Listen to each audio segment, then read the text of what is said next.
The woman was a professional corpse carrier. She picked up the body and carried it over the fire basin. She untied the red cord around her waist. Then she removed the cloak from the corpse. Several embalmers hurried forward to support the body and placed it inside the coffin. Just as the woman was about to leave after getting paid, she saw a villager wearing glasses. Instantly, she was furious and demanded to know, "Did you know this could get me killed?" Just as everyone was confused by what she said, the woman walked straight to the coffin, pulled open the corpse's clothes after it had just been placed inside, revealing the red shirt underneath. At that sight, the woman was terrified. Ever since her first day on the job, her father had warned her never to carry a corpse wearing red, or it would bring death and disaster upon their entire family. After years in the trade, the woman had always strictly followed her father's dying wish. 3 days earlier, the villager with glasses had come looking for her. He said his nephew had gone up the mountain to gather herbs and gone missing. When they found him, he had already stopped breathing. What was terrifying was, even after 8 strong men gave it their all, they still could not lift the body. So he had come overnight to ask the woman for help. When she learned the dead man had been wearing red when he died, the woman refused the job. Even when he offered her $1 million,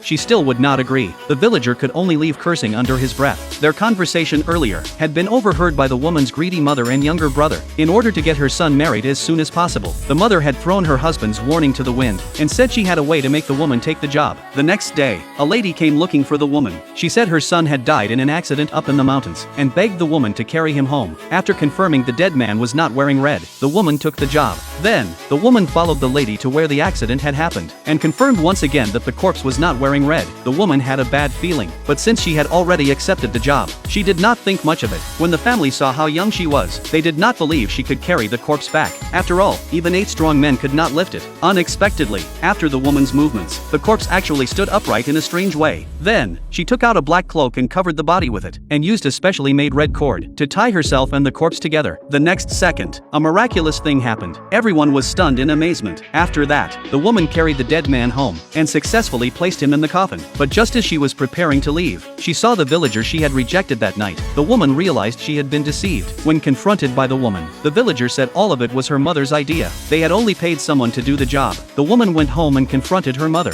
"Why did you team up with outsiders to deceive me?" Her younger brother thought the woman was too stubborn. Their father had carried corpses for so many years and nothing ever happened. The mother angrily scolded the woman, saying she was just like her father and followed the rules too strictly. That was why they stayed poor all their lives. Hearing this, the woman said nothing more. She remembered her father's dying warning. If she ever carried a corpse dressed in red, she had to dig up her father's body and carry it out to serve as a guardian of the gate. Otherwise, the whole family would suffer bloodshed and disaster. After the mother and son learned that the woman wanted to dig up her father's remains, they would not allow her to commit such an unfilial act. The mother even threatened her. With no choice, the woman could only think of another way the next day. What she did not know was, the reason her mother and brother stopped her was because her father's coffin hid a shocking secret. In the middle of the night, the front gate was suddenly pounded on again and again. The awakened younger brother impatiently opened the door, only to be met by a storm of funeral paper money. Just as he had not yet reacted, he saw a man in red clothes standing not far away with his back turned to him. The mother still did not realize how serious the situation was, and asked what business he had at such a late hour. Hearing the commotion, the woman had already turned deathly pale. She shouted for her mother to shut the door quickly. That man was the corpse she had carried.